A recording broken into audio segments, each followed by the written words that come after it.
साथियों नमस्कार। मित्रों, जिस तरह से हम पुराने समय में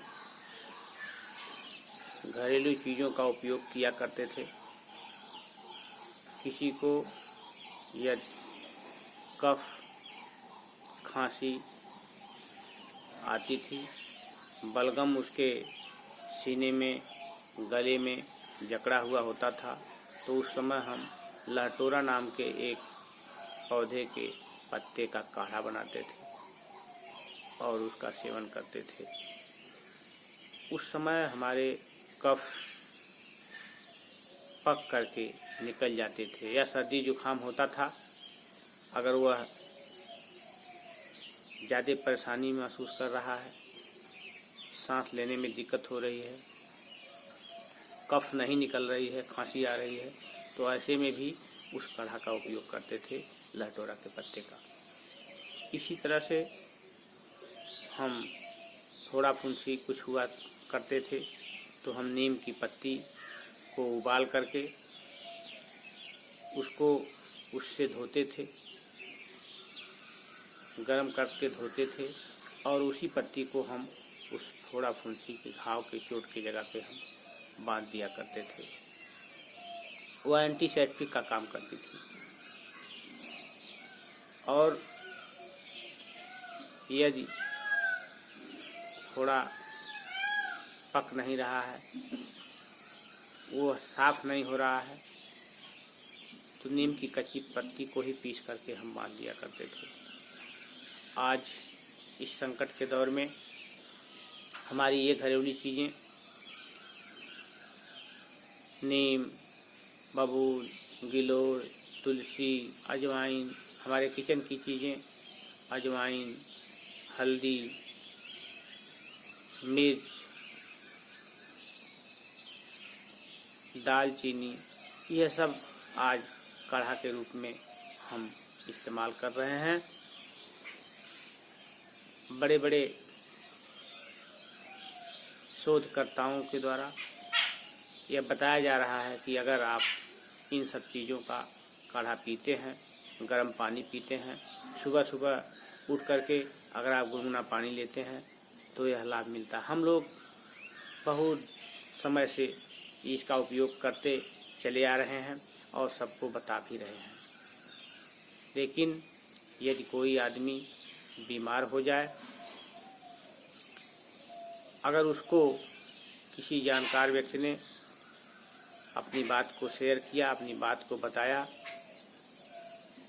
तो उसको समझ में नहीं आता है, किंतु यदि डॉक्टर ने उसको वही बताया तो उसको वह समझ में आता है। जैसे सर्वाइकल के लिए, गले के दर्द के लिए, कंधों में जकड़न के लिए हम लोगों ने अपने वीडियो के माध्यम से आसनों को बताते चले आ रहे हैं। प्रतिदिन हम बताते हैं कि कंधों के दर्द में, सर्वाइकल पेन में, या आँखों की एक्सरसाइज कैसे की जाती है, उसको यदि बताते हैं तो उसके ऊपर उतना प्रभाव नहीं पड़ता है जितना कि एक डॉक्टर जब बता देता है कि कंधों के लिए ये आसन, ये व्यायाम, कमर के लिए ये आसन, ये व्यायाम, घुटनों के लिए ये आसन, ये व्यायाम, तो उसको समझ में आता है। लेकिन उसी दिन, जिस दिन डॉक्टर उनको बताया होता है, उसी दिन उनको तब याद हमारी आती है कि उन्होंने तो बहुत पहले बताया था। तो इसलिए अपने शरीर को स्वस्थ रखने के लिए हम घरेलू चीज़ों के साथ साथ आसन, व्यायाम, प्राणायाम को अगर नित्य नियमित रूप से करते हैं तो निश्चित रूप से हम स्वस्थ रहेंगे और हमारे शरीर पर इसका बहुत ही अच्छा असर पड़ेगा।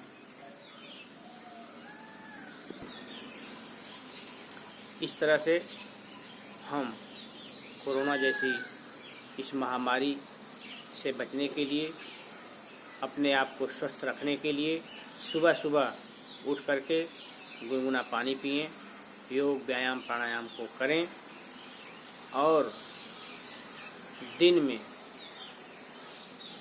एक आध बार, सुबह एक बार, शाम को एक बार अगर हम तुलसी, गिलोय, मिर्च, अजवाइन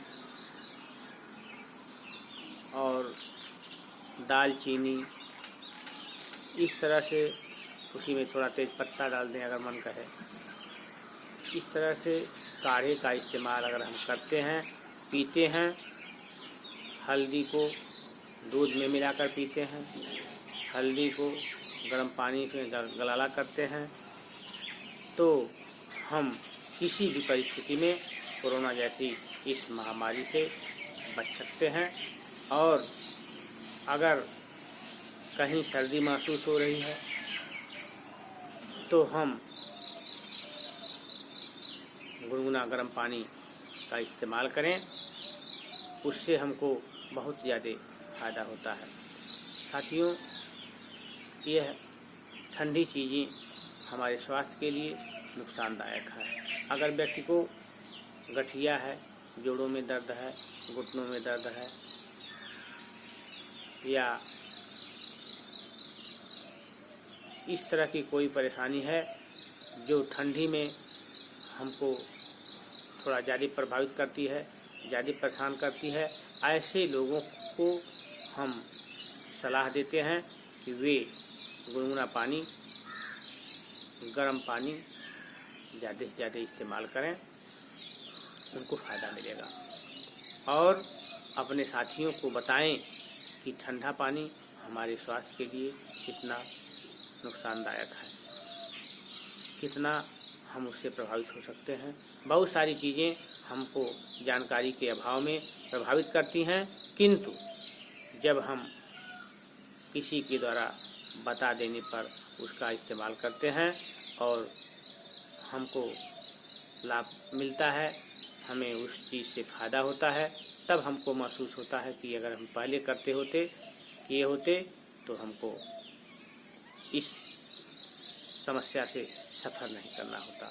तो इस तरह से इस वीडियो के माध्यम से आपको हमने अपनी जानकारी को शेयर किया। अगर आपको अच्छी लगी तो इसको लाइक करिए, शेयर करिए, सब तक पहुंचाइए। बहुत बहुत धन्यवाद। जय हिंद।